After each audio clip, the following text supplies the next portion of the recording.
ಅಯ್ಯೋ ಸ್ನೇಹ ಏನಾದರೂ ಅನಿಕಾ ವಿಷಯ ಹೇಳ್ಬಿಟ್ರೆ? ರೀ ನಿಮ್ಮನ್ನೇ ಕೇಳ್ತಿರೋದು. ಅಲ್ಲ ಮನೆನಾಗ ಯಾರು ಇಲ್ಲ ಅಂದ್ಮೇಕೆ ನಿಮ್ಮ ಮನೆನಾಗ ಇರ್ಬೇಕು ತಾನೆ. ಅದು ಅಲ್ಲದೆ ಗದ್ದೆ ಊಟ ತಗೊಂಬನ್ನಿ ಅಂತ ಹೇಳಿದ್ದೆ, ಅದನ್ನು ಮಾಡಿಲ್ಲ.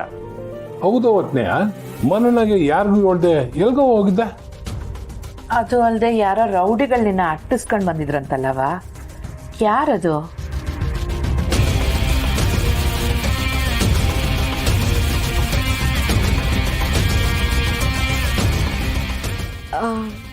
ಅದು ಅಡ್ಗೆಗೆ ಅಂತ ತರಕಾರಿ ತರಕ್ ಹೋಗಿದ್ದೆ.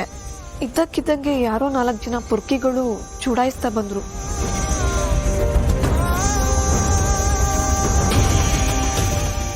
ನನ್ನ ಮಕ್ಕಳು ನನ್ನ ಕೈಗೆ ಸಿಗ್ಬೇಕು, ಸೊಂಟ ಮುರಿದು ಮೂಲೆ ಸೇರಿಸ್ತೀನಿ. ನಮ್ಮವ್ರ ಎದೆ ಬಡ್ತ ಜೋರಾಗಂಗ್ ಮಾಡೋರಂದ್ರೆ ಅವ್ರು ಉಸಿರಾಟನೇ ನಿಂತೋಗ್ಬೇಕು. ಯಾರ ಪೊರ್ಕಿಗಳನ್ಸುತ್ತೆ ಕಂಟಿ, ಹೋಗ್ಲಿ ಬಿಡು. ಸ್ನೇಹ ಅವರು ಸೇಫ್ ಆದ್ರಲ್ಲ ಅಷ್ಟೇ ಸಾಕು. ಇವ್ರ ತೆಪ್ಪಗೆ ಮನೆಯಾಗಿದ್ದಿದ್ರೆ ಇದೆಲ್ಲ ಆಯ್ತಾನೆ ಇದ್ದಿಲ್ಲ ಬಾವ. ಇತ್ತೀಚೆಗೆ ಅದೇನೋ ಗೂಢಚಾರಿ ಥರ ಕೆಲಸ ಮಾಡಕ್ ಹೋಯ್ತವ್ರೆ.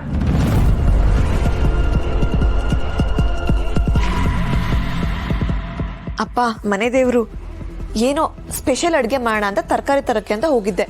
ಅಷ್ಟರಲ್ಲಿ ಹೀಗೆಲ್ಲ ಆಗೋಯ್ತು. ಇನ್ಮೇಲೆ ನಿಮ್ಮ ಅಪ್ಪನೇ ಇಲ್ಲದೆ ನಾನು ಎಲ್ಲೂ ಹೋಗಲ್ಲ, ಸರಿನಾ? ಸರಿ, ಇನ್ಮ್ಯಾಗ ಟೆನ್ಷನ್ ತಗೊಂಡು ಆಯಾಸ ಮಾಡ್ಕೋಬೇಡಿ. ಮನೆ ಕಡೆ ವಿಶ್ರಾಂತಿ ತಗೊಳ್ಳಿ. ನೀವು ನೆಮ್ಮದಿಯಾಗಿ ಉಸಿರಾಡಕ್ಕೆ ಬಿಡ್ತಿಲ್ಲ, ಇನ್ ವಿಶ್ರಾಂತಿ ಎಲ್ಲಿಂದ ತಗೊಳ್ಳೋದು? ಹೌದೌದು ಸ್ನೇಹ, ಇನ್ಮ್ಯಾಕ್ ನಿನ್ ಕಂಟಿ ಇಲ್ದೆ ಎಲ್ಲೂ ಹೊರಿಕೂ ಆಗ್ಬೇಡವ.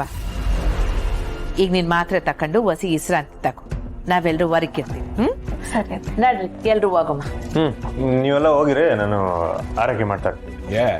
ನೀನು ಆರೈಕೆ ಮಾಡ್ತೀನಿ ಅಂದ್ಬಿಟ್ಟು ನನ್ನ ಸೊಸೆ ಮೇಕೆ ಮಾತಿನ ಚಾಟಿ ಬೀಸ್ತೀಯ.